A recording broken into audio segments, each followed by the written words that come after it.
So welcome back to the masterclass, guys.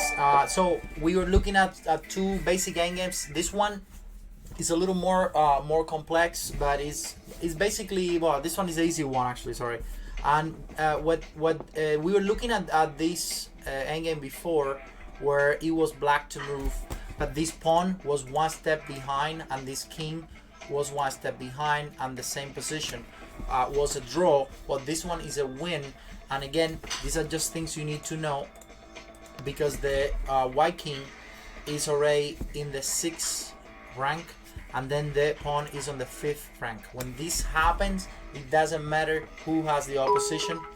It's just a completely winning. Thanks, Judge Spite. And white wins no matter what. Even if you don't have the opposition. For example, I go king g6 or king e6. You go king e8, only move. Then I go f6, king f8, and f7, king e7, king e7, and then white promotes. There's no way to stop it because again, the pawn e and the king are too advanced. So based on that, this endgame that we looked is winning. But if you move this one step behind, the endgame is a draw. All right, so let's go for the next one, and we got this is the game that we were looking at before, where black makes a draw because we are not on the 6th rank, we are on the 5th rank and the 4th rank. Going forward, we looked at this one where the white king goes up and simply wins because you get the opposition thanks to this f3 pawn that white loses the tempo needed, so white gets the opposition and again promotes. All right, so after this whole thing happens, white wins. Then we're going to the next game. This one is very interesting. I didn't set up the exact position, but I know for a fact that in 2000 I was there when it happened in 2018 Las Vegas or 17. An international master played this position with white against a women international master with black. Two players, 2400 versus 2200, and she resigned on this position with black. And the pieces might have been different or the position different, but the same idea. So at this point, black resigned. Can you believe that? Because she thought that, you know what, king f7 is the only move, then king takes f5, and then once again white gets the opposition. The nice thing here though is that you don't have to play king f7, king takes f5, because you lose the opposition. So what you do, you waste a tempo. We mentioned before about tempos, and is basically a move that you do to make your opponent do what you want him to do. Right now, white wants you to go here, and it seems like the most natural move. The problem is that king takes f5, and that's it. Is over. So what do? You wanna wait. You wanna get to this position where is black to move. You wanna get to this position where it's black to move. Then you know the position is a draw. So you waste the tempo by simply waiting for white to take the pawn, and now king e8 or king f8, it doesn't matter, makes a very easy draw because king takes f5 is answered with king f7, and that's it. Black just made a draw. We got back into that angle that we saw first. Now king f6, I just go king g8. I just wait all the tempos I need.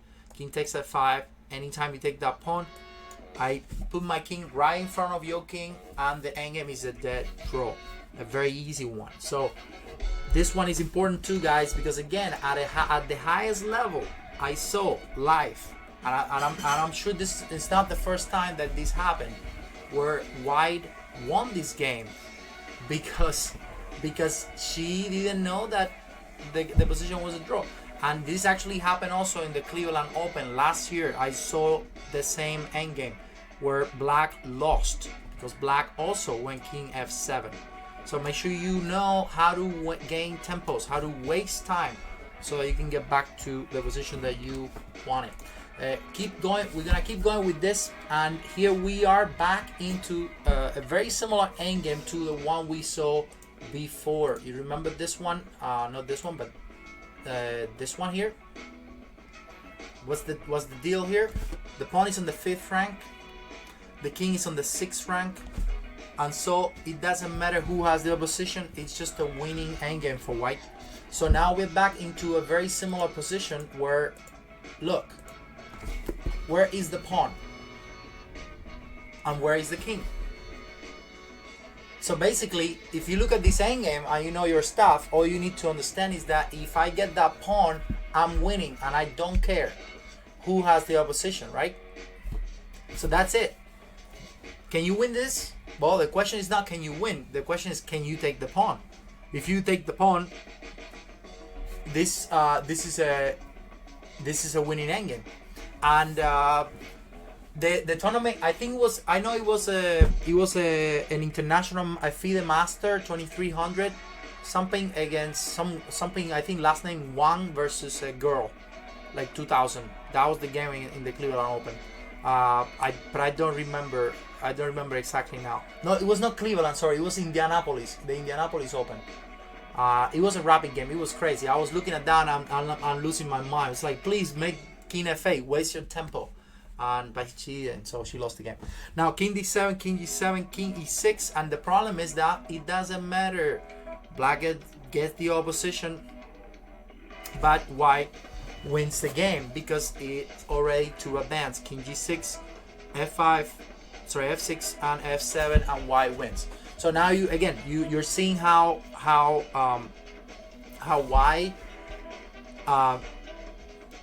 white, you see, we started with the basic one. Now we're getting into a little more difficult ones, and you can apply those concepts as you add more and more pawns. Okay, now we're gonna go to the next one, and this is a very good example of opposition. And also by not knowing the endgames that we saw previously, you kind of know what to do, or at least your best shot to try for a win if you're playing white. For example, do you think the move G4 is good? Would you play G4 if you're trying to hustle here and go for a win? If you saw the previous endgames and you understood them, then you know that the answer is. What's the answer? Is this a good shot for you to try for a win? The answer is no, of course not. This is a very easy endgame. I can play. It doesn't matter if you're Kasparov, right, or Magnus. I would make a draw this to anyone. So obviously G4 is a horrible move if you want to try for a win. The fact is that this endgame is a draw. If both players play well, it is a draw, but it can be very tricky. So if I want to have a shot, I'm trying to go around like I did in the previous example and then take that pawn. That would be my only shot. Still, what is black's only chance here? Keep the opposition. I cannot let you go around. If I do this, you lose.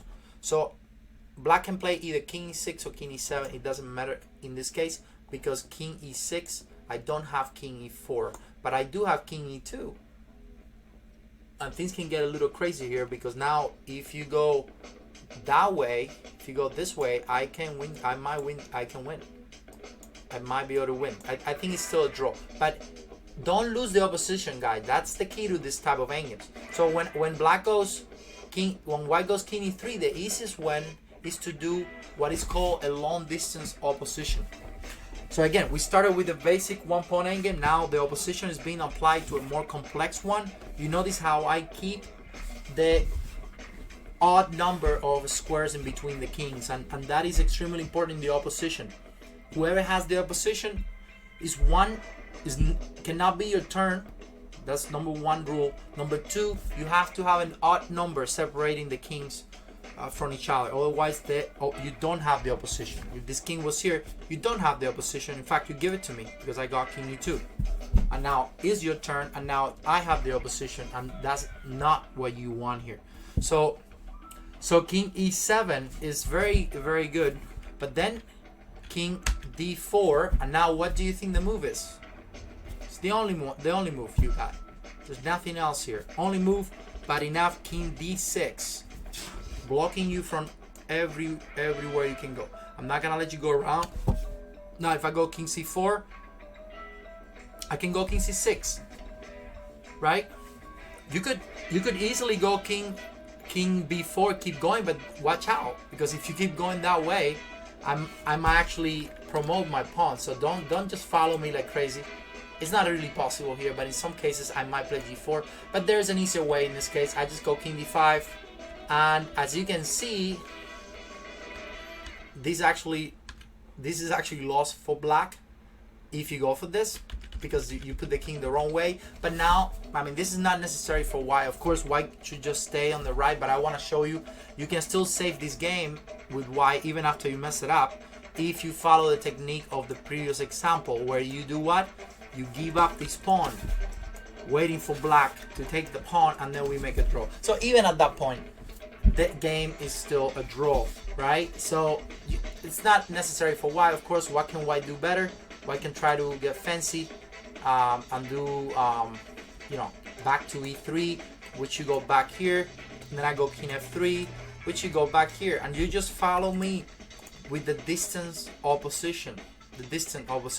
Now I go king g6, you go king g2, I go king g6. There's nothing for me to do. King h3, king h5, a very easy draw. Now, if you're playing if you don't know this, it's not an easy draw. If you don't know the opposition, you 100% lose this against a GM. Now, if you know it, you can draw Magnus Carlsen here, because it's just a dead draw. No one can change the rules of chess. So, super important to understand this. Again, we're gonna make it a little more complex, and now here we go with the more pawn position endgame. Again, white is up a pawn, right? But white has to be able to create a passed pawn somehow, and if you don't create a passed pawn, then how are you gonna win? So this one is a draw, okay? And I already have it there. You can see it on the title, but it looks winning. When you see this, it looks winning, especially because I have these 3 pawns on this side. So basically, there's an idea on king endgames and rook endgames and in the entire basically chess strategy that is called distraction, where you basically distract a piece so that it stays on one area, and then you can go to the other area and take all the stuff that you need. So you're exchanging advantages, and you're gonna see a lot of that today. In this case, what white dreams is to basically create some type of entrance for this king, so I can create a passed pawn, distract this king, then go to the other side and get all of these guys. All right, we're gonna see that in another position that it's coming next. But the thing here is, again, how can you get in? If there's no way to get in, you have no way to win, and that is why this endgame is a draw. For example, let's just say I do pawn takes pawn, king here. I go king g6, so there's nothing to do on this area, and there's nothing to do on this area neither, because I just go king h6, and I never let you get in, and the position is a draw. Once again, the opposition makes white position difficult, okay? Because you don't want the king to get here. If the king gets here, it's just over. Now, how about g5? Or h4, it doesn't matter. I go king g7, and when you try h5, I go pawn takes pawn, and watch out. g5, I go king h7, and then I just wait there. Once again, this is another good example of tempos. You don't want to go here, because if you go here, you can actually lose the game. Because look, now it's your turn. I get some type of opposition here, and then now you give me a space to get to where I wanted to be. Now the only move for black is to not go up, but to go king e7. So king endgames are very tricky, and a lot of the time the best move is the move that doesn't make any sense. It's all about getting to the right position at the right time, and it is important to understand that sometimes you just waste time. You just sit there, because whoever moves more gets the worst position. So you get king h7, king h3, I just stay there, and whenever you go up, I go up as well. that will be losing, of course. So you have to stay, and then whenever you go up, I go up, and you notice how what happened. I don't let you get in. Okay. Now, this is again a drawing game. Now, for example, if black start getting fancy here and make this move, we are talking now about a horrible endgame for black, for white, and now white it's completely lost. Okay. And you know why is that? Because the idea of distraction is now black. Is now black the one who's gonna apply it. Because you see, this pawn is the most far away pawn from this pawn structure, and so this king is gonna have to go this way to catch that pawn, while this king goes get these two guys, and then this king is gonna be a lot closer to the other side. So right there, that's a boom moment for black, where black has no choice, well, white has no choice to just keep going for this pawn, and obviously it just completely lost, because you see where this king is and where this king is. So you got to be careful when you play king endgames. They're very, very intense. Most king endgames are super draw or super loss or super win. You can make, you only need one big mistake, only one big mistake, and you're done. No chance. All right, so going into the next one, again, this was a nice easy draw, but it didn't look like that. So when we go here, now this is a big difference, big time difference here. Now we do have a way of creating a pass pawn. Not only that we have a way to create that pass pawn, now we're gonna have infinite tempos to kick that king out of here and to bring this king into this side. So now white is the one, because white is up a pawn, white is gonna be the one applying distraction. So you're gonna have to play the move g4, creating some awesome distraction idea, because now pawn takes pawn, king takes pawn, right? You have to do it. Oh wait, one thing. If I go king g6, what would you do? Would you play g5, or would you do g takes f5?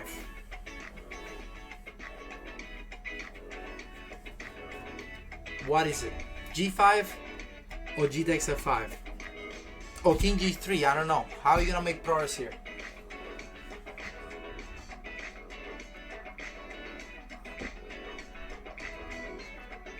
G takes F5 or G5? Yeah, exactly. G takes F5 is the best move, and I mean, not the only move, because you can just move your king, but don't make the same mistake of g5, because then now you're never gonna get in. Now this is also a draw. You see, I go king a7, and again I apply the same technique. I never go up, I just wait for you to go up, and then I go king g6, and it is, well, of course, king g6 loses. You gotta go, you just wait for the king, and then just stay there around, bam, bam, bam. When you go up, I go up.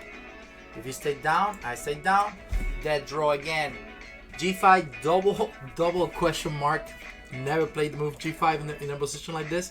You get rid of the only way to get in, which is trading that pawn. So G takes F5 is very easy. This is a very easy endgame, of course. For some of you, it might not be. For me, of course, I mean, I've seen this many times, and it's a very typical technique for winning games. But you have to understand that you're not actually winning with this pawn, and that's what people get. This is what people get confused sometimes. They think that I gotta win with this pass pawn. I gotta win with this pass pawn. No. This is not about the pass pawn. This is about the distraction this pawn is gonna create, so that this white king goes and take the other 3 pawns. These are the pawns that are gonna get you the win, not this guy. If you forget about these 6 pawns here, and you're playing this endgame alone, it's a dead draw, right? You cannot win with just this pawn. So what do? You play king e3 and you push, boom, and that's it. Then you just go and take those pawns, and then instead of 1 pawn, now you traded the advantage of 1 pawn for 3 pawns. So a very easy win. Now there's a cool way of winning this game. You could have done king e4 instead of going that way. There's a nice tactic, a boom tactic here, where I'm basically gonna stalemate you on purpose. That's a cool one. and then you have to play b5. Then I go here. Then you go a4, b6, pawn takes, b7, b2, and rook, just to make it even nicer. And then you go mate. That's a very cool boom way of killing this king using that f7 pawn. But that's not really showing a technique. It's just a nice tactic on the endgame. The technique, the real technique, and the most practical one is to go grab those pawns by sacrificing the other one using distraction, like I said. So the next game, we're gonna well, actually this is actually the same example that we saw before, where it was white to move, but in this case it's black to move. And you notice one thing. So like I go king f7 and king e2. What do you think if we have this position here? What would you do if you were playing black? What would you do if you were playing black here? Well, it doesn't really matter in this case. You can basically do king f6 or king e6. Either one is still a draw, but don't go king g6. That would lose the game, because then I go king e3, and now I will get the opposition, or I will be in front of the pawn by 2 steps. You have to go king f5, then I go king f3, and I win. So even this little tiny difference, you have to be very careful. King e6 or king f6 is good because I don't have king f2, unfortunately. If I had the pawn on f1, that would be a win, but that's not the case, of course. So king e6, king e3, or king f3, whatever I go, I just follow you, and again we are in the draw endgame. So that one is a nice little difference from the first one that we saw, and now we're back into another endgame. This one again, a very easy example of distraction. Now this one is 10 times easier than the previous one, because and the only reason I want to show you this is because the same idea that we did in the endgame previously about giving up this pass pawn, going for this guy here, that would be okay and that would probably win. But don't forget that there is an extra pawn here. So if you just go like that and you start going this way, well, watch out, don't do that. You're giving me chances, right? This doesn't have to be complicated at all, because now what I do, I can actually, if I really want to play some technique, this one is too easy. I just go king g5 and take this pawn first, then I go to the other one, or I simply use both pawns and win. So a very easy way to convert without having to basically risk. So measure your complications. Don't go crazy following a one type of distraction. It's always good to take a look at what you really have without having to go all the way here. Either way, you have an amazing position and you're winning. This is too easy, but it might not be easy for some people. So make sure you do it the right way. In this case, you just get that pawn, come back, and now you don't even need to go the other way. You got 2 pass pawns, you win. When you have 1 pawn, is when distraction is the only way to win. Okay, so now let's go to the next one. And okay, this is just a funny example of what not to, where you don't want to be if you're trying to win the game. This is a dead draw, right? You can have 50 pawns on the H file. It's not enough. This is just a reminder that rook pawns is just a draw. And of course, opposition here doesn't really matter. You can have 15. You can have all the positions in the world, and you're not getting me out of the corner. I'm just gonna go king h8, king g8, king h8, king g8, king h8, king g8. Done. The next one, another example of things that you just need to know. I'm trying to cover the things that you guys need to know. These are endgames that you have to know by heart, by memory. There's no really understanding on this. It's just this stuff that they're draw because they're draw, they're win because they're win, and that's it. I mean, that's it. So that's a draw. I just state this is it. This is it. King h8, king g8. And I think the important thing about these endgames is that a lot of of you guys. I've been teaching for a long time, and these are some of the most important endgames I teach to my students, because these are the things you have to know to even start understanding endgames. You either know this or you're completely lost, basically, when you're talking about endgame understanding. So bishop d4, and now yeah. Okay, so here we go with another example of what we previously saw. And again, everything starts from the basics, then it can get more complex. All right, and I'm gonna show you an example of my own games. This one is obviously the same. If black wants to defend this endgame, you know that all you have to do is sack this bishop for this pawn, and that's it. You can just sit there, boom, boom, boom, boom, boom. Very easy draw for black. So that's exactly what black does. He just plays bishop e5 check, and now I just sit with my bishop around, and you have no way to make progress. If you push that b8 pawn, I would take the bishop takes pawn, and you're gonna have to do it, otherwise there's nothing else to do. King takes, and that's it. There's no way for you to kick me out of here, and so the endgame is a dead draw. Now this king was anywhere else, then it depends on the king position, but this one is a dead draw. Okay, now this is my own game against Sultan and Masi. It's been a long time. It was back in 2008.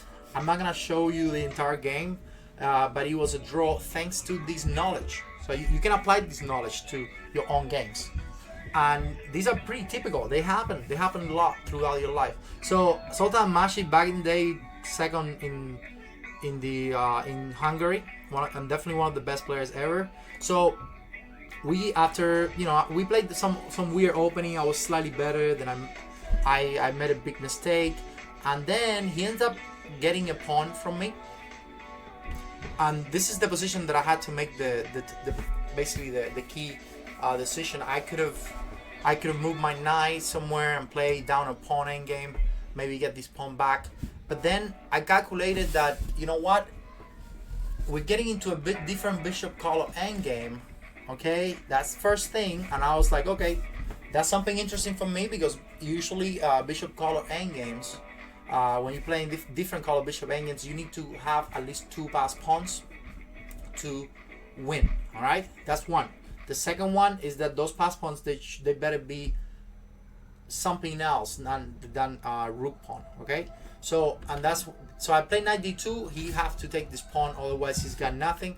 And then knight takes e4, bishop d5, trying to get the pawn on g2, and now knight c5, knight takes, bishop takes, and I calculated this, and I was like, you know what, if this is the position that I usually would, if I didn't know the endgame that I showed you before, I would have lost this game, because if this pawn would have been here, sorry, if this pawn was b pawn, I'm not b pawn, but if let's just say, I think this is a draw anyway, but if the bishop color were different, if this was the black bishop, if I had the white bishop and he had the black bishop, then this endgame could have been a win for black.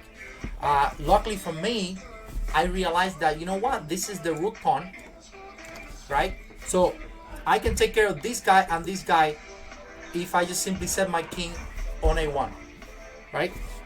Now, these pawns here, I have to deal with them. How do I deal with this pawn? Well, doing the exact same thing that we did in the previous one. My idea is to sacrifice this bishop and this pawn for these 2 pawns, and then this king can take care of this bishop and this pawn and the king by itself.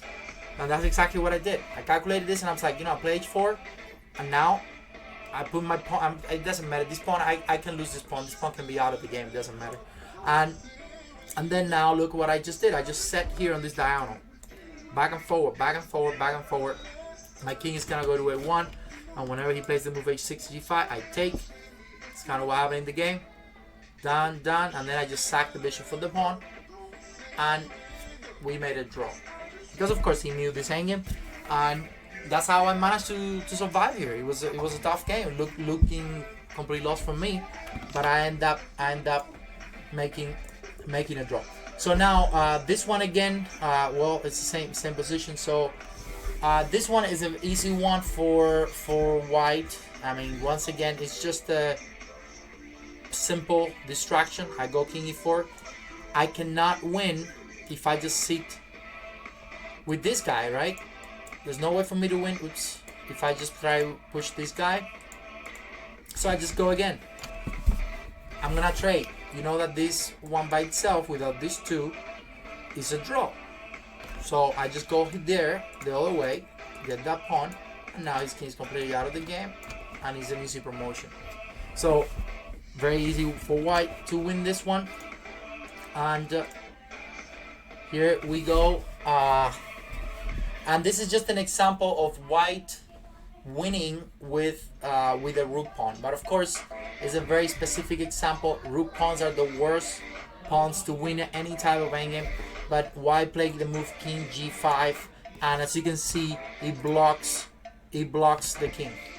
So now I go king e6, king e7, h6, and that's it. It's just a very easy winning position for black. So yeah, they're very good.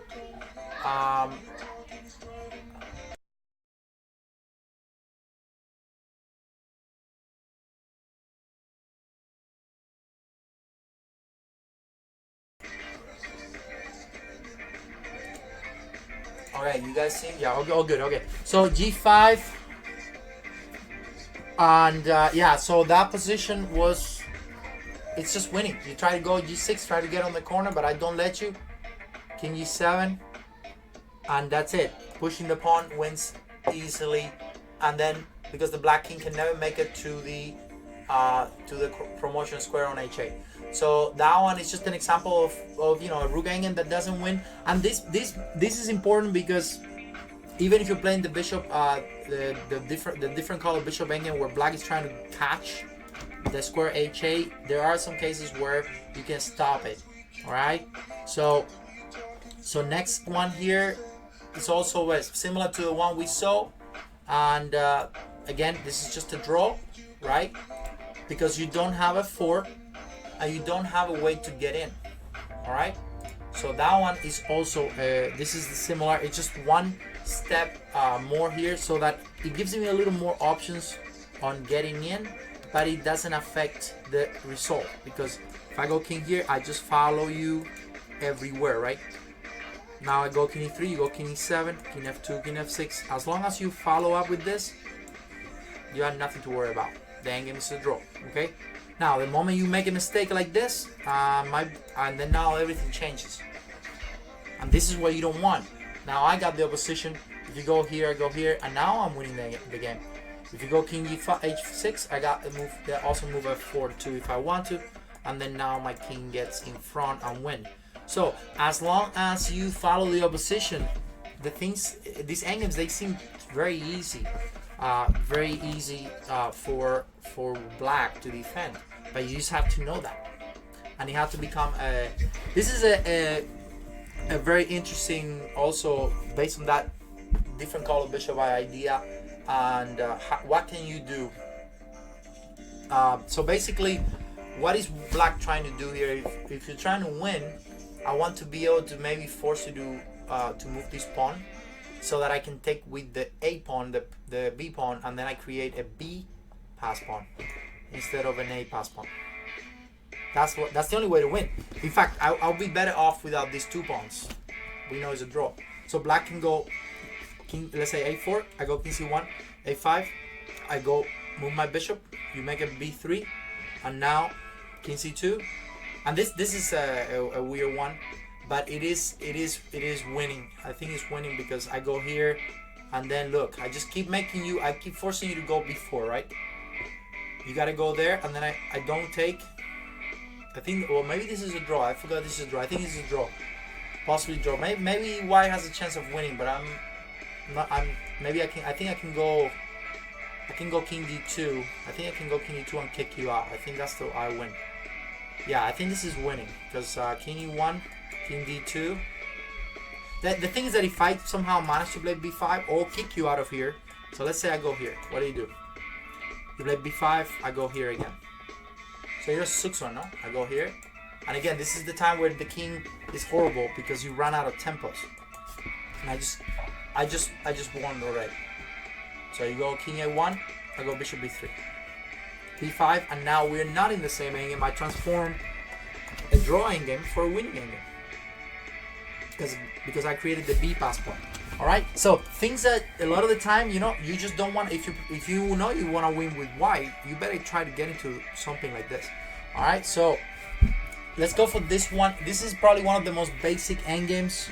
Or one of the most classic endgames everyone needs to know. I remember some of my coaches showing me this when I was very young, and it happened. I remember playing the Hanti Masisk Olympiad in 2011 or 2010, I forgot which year, and this same endgame, or very similar without the colors but the same pawn structure, everything the same, happened in between Nigel Short and someone else, and the game was a draw. Now this one, white is winning, and it's all again about opposition and how you can win. If you're black here, you can win if you know what you're doing. And there's in this game there's 3 steps to follow, and the first one is to get this king all the way up, which is a very typical thing. We've been seeing that in every single game. Black tries to go as high as possible with the king. It's always better for you if your king is active. So first thing you do in endgames, rook endgames, king endgames, activate your king, guys. Don't waste time moving pawns and leaving the king behind passive. Activate your king as much as you can. The pawns will come later. So king g2, and then the best way of defending for white here is to leave the pawn on h2. There are all ways you can play h3, but it doesn't help much.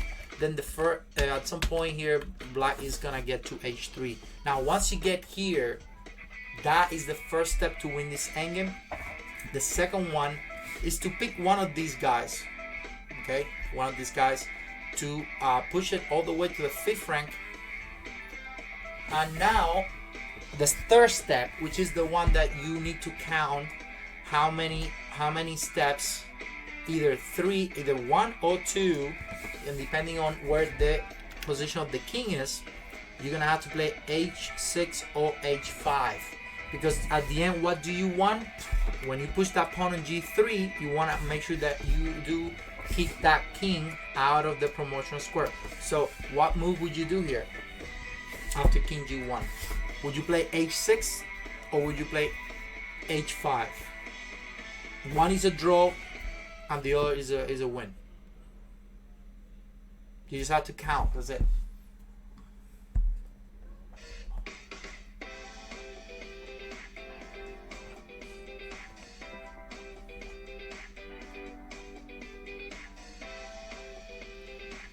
You play h6 or g5? h6 is the only move to win. King h1, h5. h5 is a draw. h4, g3, g7, g2. And you know what? Because you cannot guess here. There's no guessing on king endgames. You have to calculate precisely. Endgames are 90. I didn't make this up, but my coach, former international master, he told me once that endgames are 90% tactics, and I believe that's true. And I think it gives you a really good idea of how important tactics are for endgames. Okay, tactics are good for everything, but especially for endgames. Okay, so now we're gonna be jumping from wait, where are the? Okay, no, I'm gonna be making a bunch of. Before we jump into rook endgames, I want to show you 4 very cool games that happened recently that ended on rook and king endgames. And this game actually happened yesterday on the Title Tuesday event. I was watching live this, and Now you're gonna see how some of these concepts that we talked about, they will be happening. There's one thing that we didn't talk about really, that was promotion in general. But okay, everyone knows about promotion, and most skin endgames, whoever wins is whoever can promote first, right? This game was very interesting. So Black had an amazing game and was pushing to try to win this complicated endgame, where Black looks better because Black has the more active king. The passed pawns are very far away. Seems like king a5, king b5 is coming, right? And the b2 pawn and then push. But White goes rook d6 check, and now things can get a little more complex here, because now you can go up, king a5, or you can go rook c6, right? So you got two options. You can go king a5, the position will look like this, and most likely it will end up on a draw, because, well, if you try to get fancy with king b4, I might go rook g5, and if you keep trying to get fancy, actually, wait, I think here I can go rook b6. Well, I can just push I think rook b6 is fine, so I don't let you get the pawn. And then I can push my pawn d5, d4, and blah. And so the position can get very interesting. This, though, would have been the best thing for Black. Now, notice that this Parhamov is a grandmaster for an Iran 2670 or something like that. He's a world junior champion. Is Parham, I forgot his last name, but Mosodlo or something. He's very strong, and he won the tournament. He actually won the tournament, and he made a big blunder here. And this is why key games are so difficult. He plays rook c6, huge blunder, and now he's completely lost. Can you believe that? So he was better, complicated, playing a guy who is 500, almost 600 points lower than him, and he plays rook c6 and he is completely lost. The funny thing is that he actually ended up winning this game, which is crazy. So rook takes rook, king takes, and now what he missed, he probably thought, based on the idea of the most far away pawn, right? Technically, what we were saying about distraction, I'm gonna give up this pawn, I'm gonna go for this guy, get this guy, and then my king is always gonna be closer to the other pawn structure. Exactly what we were just talking about, right?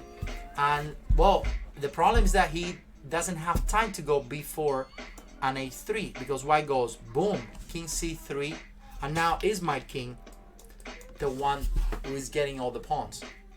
So he thought, okay, my only shot is king b5. Something like king b6 will lose easily, because now I am the one doing the distraction by playing the move pawn d5. You have to take that guy, otherwise I just keep giving it up. And after I get this pawn, this one is gone, and this passed pawn. So we're winning that same endgame that we were looking at before, right? Now, look what happened here. He decides to go crazy, it was the only thing he could do. He could go king c3, king d5. Seems like now king b4, king takes pawn, king takes b5, and of course, if you try to go for these pawns, I'm just gonna get the pawn and promote. For example, king d3, king takes pawn, king e2, b4. Actually, sorry, I made a mistake. I need to go f3. So if you go king d3, I go take king here, f3. So you have to go all the way and block yourself from the promotion. You have to go here, whoops, b4, and of course it was hard to calculate this playing a blitz game, but you see how my pawn promotes b4, and this game is totally winning. So this is and yes, this masterclass, guys, will be on YouTube. So make sure you subscribe if you haven't yet. I'm uploading all my masterclass, the week segment, and some of my playing times on chess.com. Everything will be uploaded to YouTube. So go ahead and check out YouTube, and make sure you subscribe so you can see this stuff if you miss it. Okay, so f4. So anyway, back to that position where basically going king d3 is too slow because that pawn is too fast. He goes f4, And now is a moment of it's very important moment for white, because what do you think black is trying to do? Black is trying to play the move f3, g5, and then promote. So black is giving up two pawns to pass that one, and now white was completely winning. But of course this guy blundered, or not blunder, but yeah, kind of blunder. This was not the losing blunder, but it was a big mistake. Again, the move f3 would have finished the game. That's it. A very important move so black cannot create any pass pawns, and the only way to create one is losing all this time with the king, and then that pawn promotes, like we saw in the previous analysis. But no, he took the pawn, which makes sense. Okay, you're playing a blitz game. Now he goes f3, only move, and now white went king. White could have played the move g takes f3, another very simple move too, which will give white a pretty big advantage, and we're gonna look into that later. But instead he goes g3, double question mark, and now black is completely, well, it's practically winning here. I mean, look at how many mistakes in one game. 2 masters, a super GM versus a strong international master, and the guy just blunder away a winning position, and then this guy blunders back the winning position, and now this endgame is a loss. It's practically lost for black. So again, g takes f3 would have been winning, or practically winning, because only move king d5. This is a very cool move that shows you one of the biggest concepts of king endgames, the square, right? You're making a little square here, meaning you cash that pawn. King d5 is the only move to get a decent try, and then white could have had a better position, but let me just go quickly on this. It would have been that endgame where white has very good practical chances of winning, but most likely it will be a draw if black plays well. So all of this happened. If it could have been avoided with the simple f3, but instead he went king takes pawn, and now f3, g3, double question mark, and now is black the one who has a pass pawn that is too fast. So this guy went b4. He tries to push the pawn finally, and then look what he got into. Now watch out, don't take the pawn. That will be lost if you take that pawn, because now it's check. I give you a check, and now I am winning again. So you have to do king g2, only move, but enough to promote. And now obviously black, even though I analyze this position, and it might be very hard to, but I think on a practical chances this game should be completely winning for black, because I'm getting this pawn and most likely this pawn. Especially if you're playing a blitz game, there's no chance with this king so far away. This should be winning for black, and in fact it was. Later he got one pawn, then he got the other one, and that's it. The game ended on a win for black. But this shows you guys that even basic endgames can get extremely complex, and at the highest level people make such blunders because they don't calculate precisely. You have to calculate very precisely. A move like f3 could have won the game multiple times, and he just didn't do it. Maybe he thought it was a waste of time, I don't know, but a very nice endgame. Now following up with this endgame stuff, I want to show you a position where Magnus won a king endgame. Now this one was a little easier for black than the previous one, but still a very instructive game. You can find it. This happened a week or two ago, where black has a rook and the bishop, and but more important is the king. Okay, so you got it. Whoever brings the king into the game most of the time is the one who is better on the endgames. So that's why black won this game. But of course, if it's black to move, and now what would you do? If you're following that idea of bringing the king, it makes sense to go boom. Oops, jump f5. That is the move, guys. f5, a bomb move here, trying to activate the king. Then the pawn on e6 is weak. The other thing is that this knight is also pretty bad because it doesn't really have anything to do. Maybe knight b7, I go rook d5, knight d7, I take the pawn. A knight that is not protected by a pawn is not a good knight. Now the king is going, so f3, trying to bring the king as well, makes sense. Giri is trying to survive here. Rook d5 kicks the knight, only move. Knight takes bishop. I mean, you don't want to play this endgame rook and bishop versus rook and knight, also down a pawn. That would be horrible. So Giri goes for knight takes bishop, pawn takes. And now I want to point out something that we're gonna see a lot today, and that is the rook behind the pawn. Okay, this rook behind the pawn makes this other rook passive, and or it will also make this king passive. Passivity is also related to distraction, because you cannot do anything with this rook. This rook is distracted. This king is gonna be distracted. One of those pieces are always gonna have to be dealing with this pawn. Now, of course, what do I want to do? I want to go king e3, then hopefully get that pawn. No, that's not gonna happen. Okay, so king e1 makes sense. Try to go king d2, rook c1, and maybe annoying black position. So boom, no. Let's change some advantages here. Let's not fall in love with this pawn. Let's try to go grab the other pawns. If this is the weak pawn now, because the king and the rook are too close, let's trade it by the other pawns, and that's exactly what happened here. Well, actually, not even that, because he didn't go for king d2. If you go king d2, then I would definitely do this gladly and take two more pawns. So I give you one, but I got two. Not a bad trade.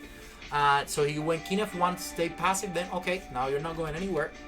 Okay, and of course, if white doesn't play the move rook e1, this is over. I mean, there's nothing you can do. You're completely out of the game here. I'm going king c3, king takes pawn, king d5, king d4, everything. Rook e2, king e3. One thing that you're gonna learn from today, and that you have to have in mind in rook endgames, is again the activity of your pieces. It's better sometimes to give up a pawn but become active than to just wait there and get destroyed. Okay, so rook e1, push, and now he finally traded the rooks. But now I'm up one pawn, all right, and my king is close enough to protect the other one. You still have to be careful though, because these guys are passed. If I manage to pass this pawn, remember this pawn is more far away than these guys here. Sorry, than these guys. So I have to be careful still, and you're gonna see what happened. Boom, now e5. The thing is that the only way you can pass the pawn, you have to play a3 and b4, right? So a3 was played. Then now a waste of time. Again, another tempo from Magnus. No move. You have no move with this king. If you go back, I go king c3, and that's it. It's over. You have to play b4, and now don't make the big blunder. This is an important move here. What would you do if you are playing white here? Sorry, if you're playing black, would you take the pawn? It seems like the only move, right? Would you take the pawn?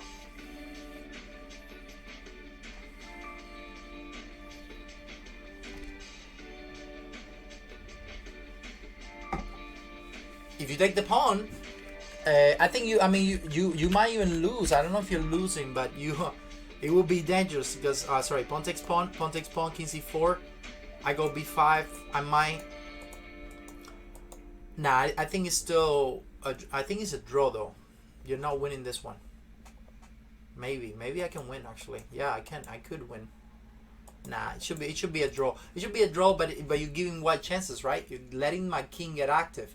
No, the pawn move here is a4, and now this pawn is too far away. So I can go. You cannot go b5 because they're gonna go king c5, and then you can now go this way while I have this pawn on a4 because then I go here, right? So you have only move to go here. Now, if you go b5, for example, I will give you this pawn, but the idea is that the distraction doesn't work because I go and grab this guy while you got these guys. And this guy here is too far away. So this is a case of distraction not working, but that's because black has two pawns, of course, or up a pawn, is up a pawn. So king d1, king c4, h5, and look what Magnus is doing. He's just gonna push this baby here.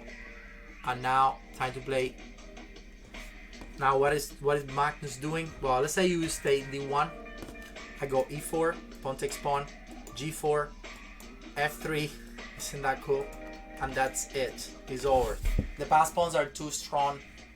You cannot stop me. And these pawns are too slow because the king is also there. So in worst case scenario, I can always go grab it. But no, I'm just gonna promote. So why I have to play b5? And yeah, this is yeah. So b5. This game is a little more complex. But king c5, king takes d3, king takes b5, and this is exactly what we were talking about. You guys cannot go here because I go grab the pawn and promote. Okay, so king d5, king c4, king takes pawn, king g6, and that's it. He tries to get fancy here, but that's it. You cannot. You're basically 6-1. If you go up, I go here and I go grab the other pawn, right? And then I again use distraction as a way of getting pawn on g2. So this is a very nice game by Magnus, showing you some really good technique, and again a rook endgame, a king endgame that applies a lot of the concepts that we saw from the beginning. Okay, and again I recommend that before you start looking at these games, you look at the beginning so that you understand what's happening. All right, so follow the path. Now another very interesting endgame. Bashir is playing white here, and he won this game, but it was actually a draw. The game was a draw, and he blundered. So Dinliren blundered here on this rapid game. Black is trying to take this pawn. It makes sense that the only move is rook c5, especially if you want to try for a win. And now Black have to take the rook. Or what else can you do, right? Moving back here, playing this rook endgame where you're gonna suffer is probably not a good idea. So rook takes rook, pawn takes, king c6. It's time to get active too, right? You get that guy, I'm gonna get this guy. King e4, king takes e5, king e5, king c4. All of this is pretty much forced. And you know, before I go further into this, for those of you who are not, it might seem like I'm going too fast. There are certain things in chess or in endgames like this that you're gonna have to start feeling for it. You're gonna have to just say, I don't care if this loses, this is my only shot, right? And that is to, especially when we're talking about passivity or activity in chess. You don't want to just sit there and wait to lose. You're not gonna go backwards here. That would be insane. That would be resigning, right? So go forward, try to get the pawn. This is the only shot you got, right? It's either that or you lose for sure. So let's give it a try.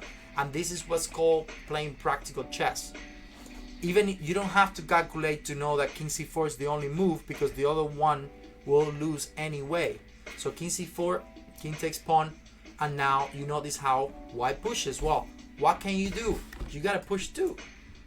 Otherwise you lose anyway, because this guy's unstoppable. So this push, right? Now, I might be going fast here, but did Black had any choice? Did White had any choice? No, I think this is all pretty much forced. So this is all a race for promotion. Who gets to promote first? And that's it. Now, White promoted first, then White is better. That's it. Now, unfortunately for White, look what happened. Queen e5 check. King d3, queen takes g7, and now it's all about, can I get one of these pawns? Can I, with white, stop the checks? Because this queen is not in the best spot. If I put my king here, I should be completely winning, but that's not the case. It's very hard for white to get to h7, and so the endgame should have been a draw if Dinliren played well. But of course, this is a rapid game. You cannot really ask so much for these guys. He went queen f4 check, king d7, and here's where he make, well, queen f4 check, that was a nice move too, but here he makes the blunder of the game. He goes queen b4, double question mark, pretty much resigning. The position is over, because now the king will be able to escape from the checks, and I won't be able to, with Black, I won't be able to take that pawn. He should have gone queen a7 check. That way I force white to protect the king, and then no matter where you go, I just follow with a bunch of checks. So it's very hard for you to hide, because I try to never let you see it right here. I go, actually no, that would be a mistake. The move is queen b8 check. Yes, king f7. No, actually no, queen f2 check, and then I take the pawn. That would be a move. So that's why you cannot go there, and the endgame should have been a draw. But instead he won queen b4 question mark, and now king e8, and that's it. He won the game because now the king is too close. You see, the king was not hiding. Now it is. It's just not. And then he lost 2 pawns. Now and he resigned. So a very interesting endgame where the transpose, got into a queen endgame. Started as a king endgame, and also about activity with the king. All right. So very nice too. Now this one is just to show you some awesome technique by Jeffrey. Jeffrey will played white on here, and it was also a rook endgame, but it transposed into a king one. It could have transposed into a king one. So rook takes bishop, and now the next move is pretty obvious. It's probably the only move you have. You have to you want to put, whenever you can, if you're pushing a pawn, you want to activate your rook, and more important, you want to make the other rook, your opponent's rook, passive. So rook c1 is almost calling your name, putting the rook that is doing nothing here behind the pass pawn that you want to push. That blocks this rook from coming behind the pawn and helps you promote this pawn. So black goes, only move pretty much king g7, otherwise I go c7, king g7, and now they also move rook d5. Alright, so I'm gonna take that pawn, but I'm also gonna distract you with something like c7 and rook d8. He goes rook e6, c7, rook c5, and now what am I doing? I'm probably gonna start bringing my king up, because that's what you do on king endgames, on rook endgames, on any endgames. If you have a solid position where the risk of this king is gone, then you better start bringing that king closer to the center and closer to where it's supposed to be. Okay, so make sure you always bring the king forward if you have to. All right, so rook d7, like right now, well, he improved a little with the rooks. But now, for example, if you would have played rook d5, this move was honestly it made it too easy for Jeffrey. I would have tried something like rook d5. It would have been a lot more difficult for Jeffrey if he plays rook d5, trying to keep the rook alive. The best move would have been king g2, king f8, king f3, and you notice how the king again helps. A lot of these endgames you cannot win if you don't use your king. All right, because then black king is gonna come in, and then he's gonna help, and then he's gonna take the pawn. So don't allow that happen. So he played rook takes rook, thinking that, you know what, I might have time to go catch that guy. Well, that's not the case. King g2, king f6, king g2, and another very nice, awesome distraction technique. That pawn on c7, right? Remember? That pawn on c7, it was supposed to, it did the job. It created the distraction of the king, so the king have to go all the way here, stay passive. Now, don't get confused with going this way, because then this guy is going this way. No, I go king d5. Boom. And now my king is on the 5th rank, and I'm completely winning. So very nice. And king b6, king d6, and Jeffrey won the game. Very nice, easy technique. Putting the rook behind. I think this was probably the key of the game, and the use of the king. All right, guys. So this will pretty much end the king endgame part of the lesson, and I will start with the